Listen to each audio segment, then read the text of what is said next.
जय गुरुजी। गुरुजी के दरबार में आई हुई संगत का बहुत बहुत स्वागत है और इंटरनेट द्वारा जुड़ी ग्लोबल ई संगत का भी गुरुजी के दरबार में बहुत बहुत स्वागत। अभी हम सुन रहे थे मित्र प्यारे नु हाल मुरीदां दा कहना। गुरुजी वाज सो काइंड और इज़ सो काइंड कि हर इंसान जो थोड़ी सी भी तकलीफ़ में होता है उसका दिल होता है कि वो आए और गुरुजी से अपनी हर तकलीफ़ शेयर करे। और जब वो फिज़िकल फॉर्म में थे तब भी यही होता था कि थोड़ी सी तकलीफ़ होनी, उनकी आँखों में इतना प्यार, उनकी ग्रीटिंग में इतना प्यार कि हर कोई जो उनके पास आता वो उसको हाथ जोड़ के मिलते। And there was so much love in his eyes that people would run to him with the hope that they would share their troubles with Guruji, कि अपना हाल हम गुरुजी से बयान करेंगे। लेकिन कई बार होता ये कि उनको डांट पड़ जाती। गुरुजी बोलते क्यों, मैंने क्यों यहाँ पे कोई हॉस्पिटल खोल रखा है, बैठ जाओ यहाँ पे।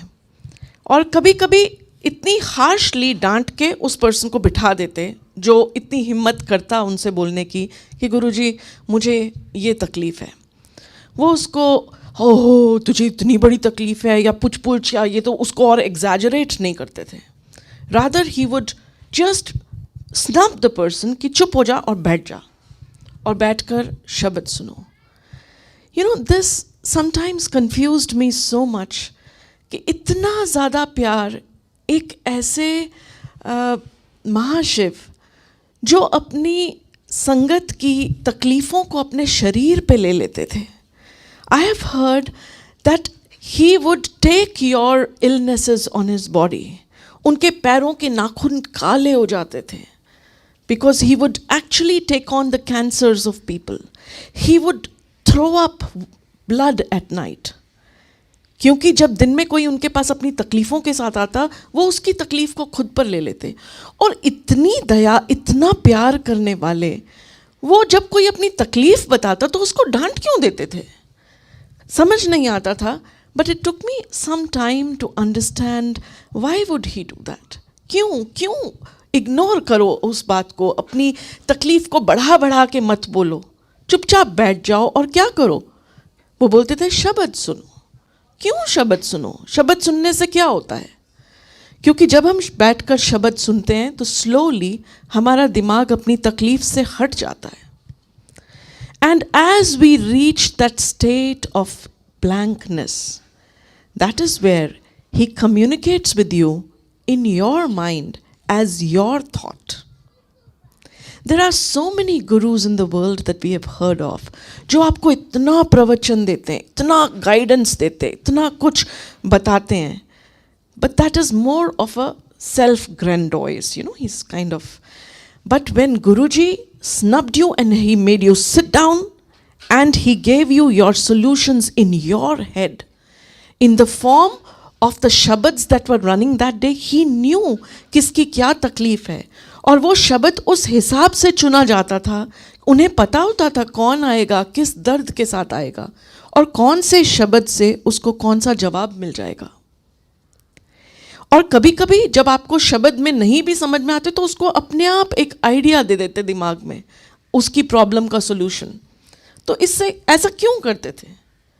क्योंकि जब वो आइडिया हमें आता है तो हम सोचते हैं कि हमने अपनी प्रॉब्लम का सोल्यूशन खुद ढूंढ लिया।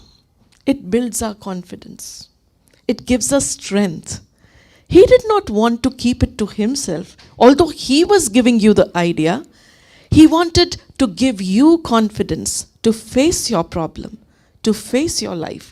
आपसे ज़्यादा दर्द उनको होता था क्योंकि हम तो एक इंसान का दर्द सहते थे, वो हज़ारों का दर्द अपने ऊपर ले लेते थे। तो उनको कितना दर्द होता होगा। फिर भी वो आपको ये कॉन्फिडेंस देना चाहते थे कि आपकी तकलीफ़ का सोल्यूशन आप निकाल रहे हैं। So that you became stronger and you faced the challenges in your life. There was a lady I heard जिनका सत्संग who came and said कि मुझे घर में ना ऐसे होता है, फैमिली में पॉलिटिक्स होता है। तो he said कि तू मत सुना कर उनकी बात, तू मत रिस्पॉन्ड किया कर, तू यहाँ, तो मैं क्या करूँ गुरुजी, तू यहाँ आ जाया कर, आजा दरबार में बैठ और तू ना सिर्फ वो सुना कर, शब्द सुना कर. So what happened as a result of that? ऐसा तो नहीं कि उनकी फैमिली चेंज हो गई, but by sitting with Guruji and by focusing on the shabads, it elevated her consciousness.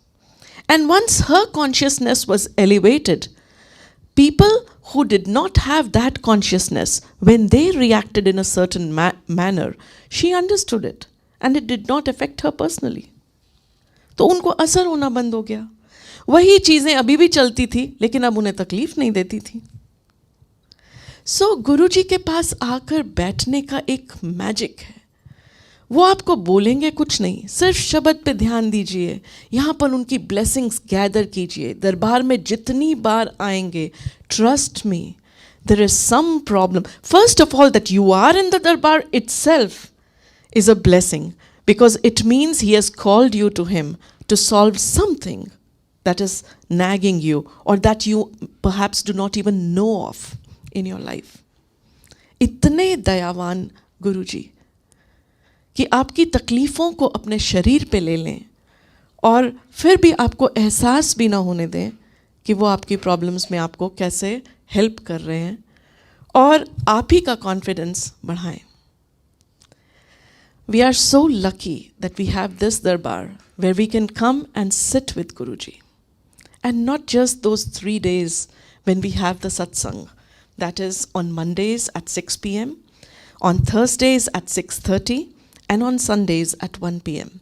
But every morning at 3:45 during the Amrit Vela, that is the time you can snatch in the morning before going off for work. Come sit with Guruji. Let him guide you. Your little problems also are something that Guruji would not ignore. उसमें भी आपको idea दे देंगे कि अच्छा ऐसे कर लो, ऐसा बोल दो. Sometimes, you know, when I am sitting here, it suddenly occurs to me, oh, I should have said this. Maybe next time I'll say this. And the turn of the events would be different. So come here during the Amrit Vela, come here during the satsangs we have, sit with Guruji. All you have to do is just sit with him. And the rest is taken care by him. All the Sangat who are interested in doing Langar Seva in the Mandir, those who would like to help, can come on Sundays at 9:30 a.m. and on Thursdays at 3:30 p.m. बाहर एक notebook रखी गई है. All those who are interested in contributing in the Seva may enter their names there and you will be informed when your Seva is required. So, Satsang is again a way, a seva that Guruji gives us. और जब हम अपना सत्संग share करते हैं, जब हम गुरुजी की ब्लेसिंग्स शेयर करते हैं, this is also very interesting. अगर एक तरफ वो हमें चुपचाप बिठा देते थे कि चलो बैठ जाओ और करो और आपको ब्लेस करते थे, उसके बाद जब इंसान को समझ आ जाता, उस वक्त बहुत बुरा लगता था, मुझे डांट दिया, लेकिन जब समझ आ जाता था कि ये तकलीफ़ एक्चुअली मेरे से ठीक नहीं हुई, ये की तो गुरुजी नहीं है, और वो जब आकर उनका पैर छूता इंसान तो कई बार धीरे से बोल देता थैंक यू गुरुजी. तो गुरुजी को वो जो स्माइल होती थी ना, that would be $1 million smile, that he new कि इसको समझ आ गया कि ये प्रॉब्लम कैसे सॉल्व हुई. Isn't it like the love of a parent कि बच्चा गिर रहा है, फादर उसे थोड़ा थोड़ा सहारा देते हैं पीछे से, but then when the kid gets up he tells you oh you did it.